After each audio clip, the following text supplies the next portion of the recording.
Taas. Palusong na ako, palusong. Saan pang bike na? Welcome to Agas Bridge. Good morning mga pa-jack. 4:10 ng umaga. Dito pa tayo sa Siargao. Target natin ngayon ay Sugod, Southern Leyte. Ang schedule ng tawid ay alas 6 ata ng umaga. Fast craft. Ayun yung inahabol natin ngayon.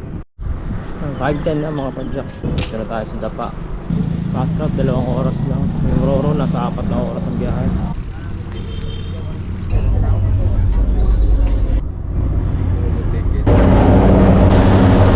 Ang bilis na sakyan natin ngayon. 2 oras lang sakto. 7:30, nandito na tayo sa Surigao City. Ngayon sa padjak na ako papuntang Port of Lipata. 7.5 kilometers na rin.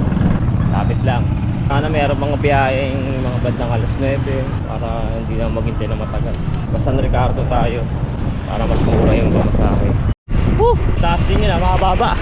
Dito sa may papuntang Lipata, galing Surigao. Dito na yung pier. Lapit na. Tatawid na ulit tayo. Southern Leyte na tayo, mga padjak. Region 8 na ulit. Dumahong tayo sa port ng San Ricardo mga 10:30 AM. Kaya pinontak mo ng chewing ko yung dun sa mga kamag-anak namin. I-welcome ako. Shoutout po sa inyo. Jubay family from San Francisco, Southern Leyte. Ito yan na mga padjak. 11:30 na. Taas dito. Dito sa Pantuyan papuntang San Francisco. Ha? Wag lang sana umulan para di tayo mabitin. Wala na masyadong mga bahay dito. Baba na ng amog. Yung kanina picturean ko, totoo pala. Yung pala yung daanan. Mga babang ahon to. Saka may part na matitirik. Part of 12 na. Pero siguro pag malapasan ko to, baka patag na. Pahinga muna saglit. Taas na yung napit natin. Ayun po, iikot to. Kakaliwa to dun. Yung peak. Yung dagat. Konti na lang. Ayun yung natanaw ko kanina. Yun yung picturean ko galing sa baba. Yung may net na green. Oh! Taas. Palusong na ako, palusong. Saan pang bike na? Pero dahan-dahan lang tayo. Blow your horn. Delikado dito. Ayun yung nakit natin na bundok. Ayan, shoutout kay Kuya Henrik Maturon. Sa last 20 meters ko kasi bago sa peak. Di ko na kinaya. Nagtulak na ako. Salubong ko siya sa bandang taas. Tinulungan na lang niya magtulak. Sabi niya pag lapas daw dito ang bundok na to, patag na daw. Medyo buulan na. Mga 15 kilometers pa ako papuntang San Francisco. 1:30 mga padjak, kumating tayo dito sa San Francisco. Ito yung munisipyo nila. Dito sa mini park nila. Oh, kayo ka naman. Okay ka. Dito na siguro tayo ngayon sa San Francisco para makilala ko rin yung mga ibang kamag-anak. Yung tito ko, kilala ko lang din siya dito. Ganda naman punta ko. Pali bukas na naman dadagdagan ako ng 50 kilometers papunta Tacloban. At least dito makakapagpahinga tayo maayos. Pasok tayo sa Barangay Gabi, bayan ng San Francisco.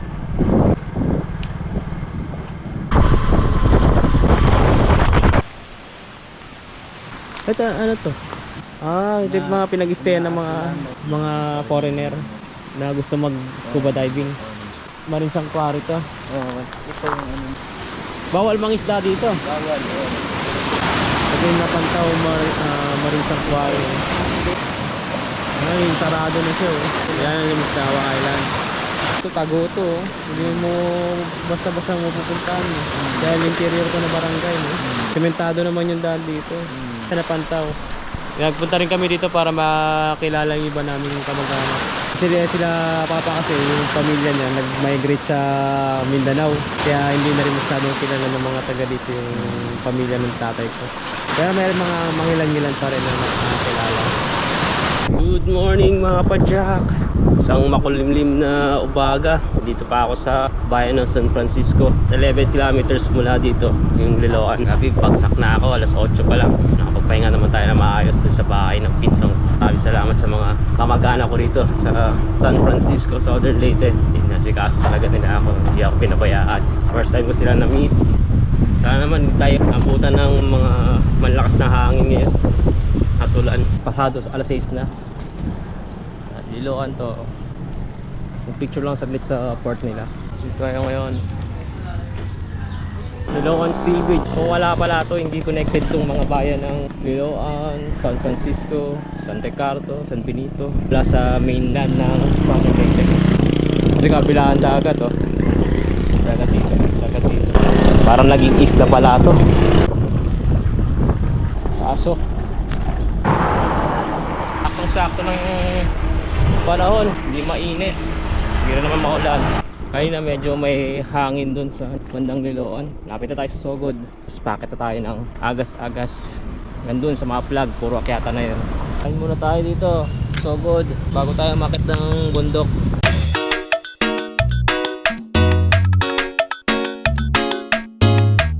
Nagsimula na yung akyat natin.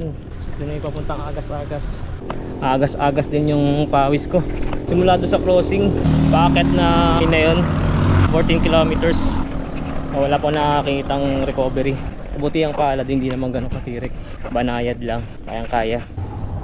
Every 5 kilometers kaya nga tayo. Wala pa ako sa tuktok pero ang ganda no. Yung fog oh. Akit pa to. Ang ganda. Yun lang, medyo maambon na naman. Tawag dito mga gabion. Slow protection method.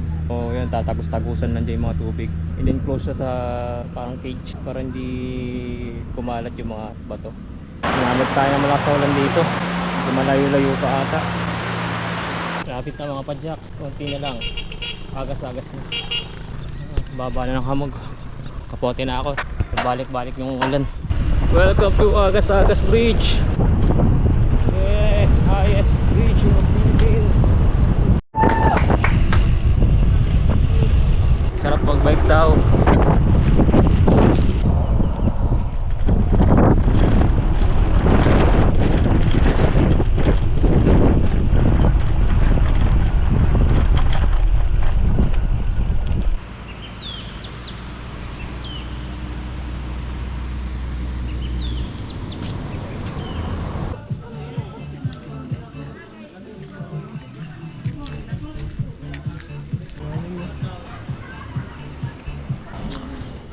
Launa na.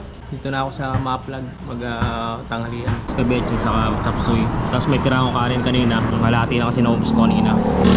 Maki-charge na muna rin ako dito. Saka maki-dip man na kahit 30 minutes. Nala na ba ako? Naka 81 kilometers na ako. Kain muna ako. Pagod na.